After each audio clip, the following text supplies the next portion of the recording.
Good day guys, good day guys. Ngayon, andito tayo sa Kabanatuan. Kapila ulit. Sagutin lang natin ang tanong ng ating mahal na pasahero.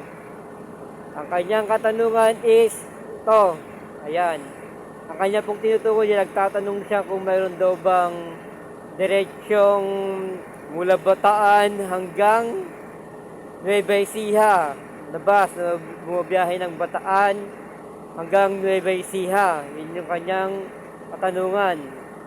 Yes po, may bumabiyahe pong Bataan hanggang Nueva Ecija na bus. Isa lang.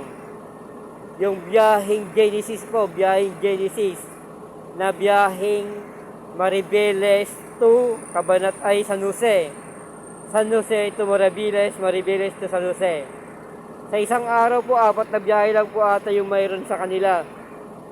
Yung Maribeles to San Jose. Abangan nyo na lang po yung biyahe nila doon. Dumadaan po yan doon. Diretso na po yun. Diretso. Nadaan po yun ng Kabanatuan.